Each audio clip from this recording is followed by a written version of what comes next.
मगर आज स्कूल में पढ़ी हुई उस लकड़हारे की कहानी याद आ गई सर, जो अक्सर लोगों को बेवकूफ बनाने के लिए चिल्लाया करता था, शेर आया शेर आया। वो सारा गांव उसकी मदद को दौड़ पड़ता था, और वह कोई शेर नहीं होता था। एक दिन सचमुच का शेर आया। उसने तो बहुत चिल्लाया कि शेर आया शेर आया, मगर उसकी मदद को तब कोई नहीं आया। वही हाल मेरा भी है आज सर। कल तक मैं झूठ बोलता था तो सारा जमाना विश्वास करता था, और आज मैं सच बोल रहा हूँ तो एक भी इंसान विश्वास नहीं कर रहा है।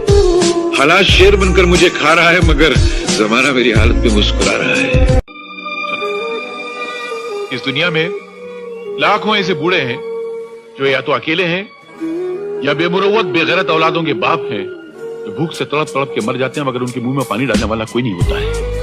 अनगिनत अपाहिज हैं जिनकी तीमारदारी करने वाला कोई नहीं है। करोड़ों ऐसे नौजवान हैं जो पढ़ना चाहते हैं, पर गरीबी और मुफलिसी के मजबूत हाथ उनके हाथों से वो किताबें छीन लेती है, वो पढ़ नहीं सकती। ऐसी लाख के खुदकुश करने का क्या मतलब है?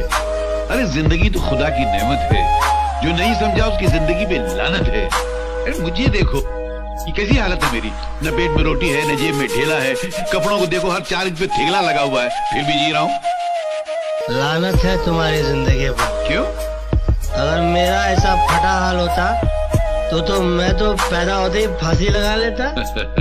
तुम्हारा हाल तो इस वक्त मुझसे 1000 गुना बेहतर है। अरे साला इस संसार में कौन भिखारी नहीं है, सब भिखारी हैं। हम पेट के भूखे हैं, रोटी के पीछे भागते हैं, इसलिए रोटी के भिखारी हैं। ये साले दौलत के चाहने वाले दौलत के भूखे हैं, इसलिए दौलत के पीछे भागते हैं, दौलत के भिखारी हैं। ये कुर्सी को चाहने वाले वोटों के पीछे भागते हैं, क्योंकि ये वोटों के भिखारी हैं। अपने मन से देखो तो इस संसार में हर इंसान हर घड़ी किसी न किसी चीज के पीछे भागता रहता है। हर इंसान किसी न किसी चीज का भिखारी है। बस फर्क इतना है कि कोई भिखारी जिसकी तकदीर अच्छी होती है वो अच्छाई बटोर लेता है, और जिसकी तकदीर खराब होती है वो बुराई बटोर लेता है। क्या माँ, गाली तो गरम गरम दे रही हो, चावल बासी दे रही हो। ऐसा चावल चूहे नहीं खाते, तुम मेरे खिला रही हो। अरे चाचा, तू कहीं का महाराजा नहीं, भिखारी है भिखारी। तो क्या हुआ, इस संसार को चलाने के लिए राजा और भिखारी दोनों जरूरी हैं। राजा टैक्स लेता है तो भिखारी भीख लेता है। राजा महल में राज करता है तो भिखारी तुम्हारे दरवाजे पे आके फरियाद करता है। राजा इंसाफ करता है तो भिखारी बाकी खाना साफ करता है। तुम्हारे दरवाजे पे आके अगर मैं भीख मांगता हूँ ना, तो तुम मेरे पे एहसान नहीं करती हो, मैं एहसान करता हूँ, मालूम। एक अकेला दुख है जो चेहरे बदल बदल कर इंसान के सीने से चिमटा हुआ रहना चाहता है, मगर इंसान इतना बेवकूफ है कि उस वफादार दोस्त को ठुकरा कर बेवफा सुख की तलाश में भटकता रहता है। अरे सुख तो बेवफा तवाइफ की तरह है, जो आज इसके पास कल उसके पास।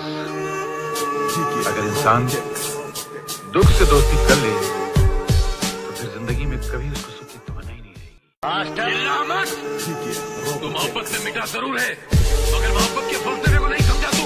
बहुत ऊंचा फलसफा है, और मैं यहाँ तेरी शरारतों को रब्बू करने आया था। तेरी बदतमीजों को रब्बू नहीं कर सकता मैं जा रहा हूँ। अरे जा, मुझे किसी की जरूरत नहीं है। अरे जब मैंने अपने दिल में रहने वालों के जाने का अफसोस नहीं किया तो घर से जाने वालों की परवाह क्या करूँगा। ये मेरा इस्तीफा है। इस्तीफा? हम जैसे महान लोग जब आपकी मामूली सी नौकरी करते ना, तो आपका हम पर नहीं बल्कि हमारा आपकी नौकरी पर एहसान होता है। आप इतनी सी तनख्वाह देते हैं, हम आपकी ऑफिस को इतनी सारी इज्जत देते हैं। फैसला सुनाएंगे, मेरे कानों को सुनने की आदत नहीं है, मेरी जबान को सुनाने की आदत है, समझे?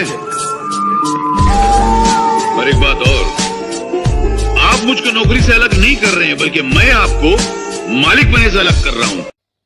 इस फकीर की एक बात याद रखना, जिंदगी का अगर सही लुत्फ उठाना है ना तो मौत से खेलो।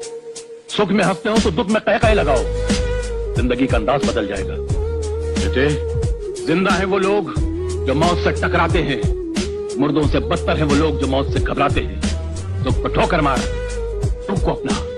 अरे सुख तो बेवफा है, चंद दिनों के लिए आता और चला जाता है, मगर दुख तो अपना साथी है, अपने साथ रहता। ये अनाथ आश्रम सब नाम के होते हैं, असल में ये मुसीबत आश्रम होते हैं। अनाथ आश्रम में जो बेचारे बच्चे पलते हैं वो भूख प्यास गरीबी जुल्म मार सहते सहते बड़े होते हैं, और जब बाहर निकलते हैं तो आदि मुजरिम बन चुके होते हैं। साहब, मैं तो कहता हूँ रुपये में 12 आना जो मुजरिम है वो सब अनाथ आश्रम की पैदावार है। इंस्पेक्टर साहब, आप अपनी इस वर्दी को हटाकर अपने खूबसूरत से दिल से सवाल कीजिए कि ये मासूम, ये छोटा फूल सा मासूम अनाथ आश्रम में पढ़ने के लायक है क्या? हम लोगों ने हिंदुस्तान की आजादी में खून इसलिए बहाया था कि भारत के भविष्य का बोझ उठाने वाले छोटे से मासूम कांधे अनाथ आश्रम में पलकर बड़े होंगे? कसूर तुम्हारा नहीं है बेटे, मेरा है। मैंने कांटों को इज्जत की जमीन पर बोकर अपने खून से सींचने की कोशिश की थी, पर मैं भूल गया था कि कांटे सिर्फ जख्म दे सकते हैं, खुशबू नहीं दे सकते। जीते रहो बेटा।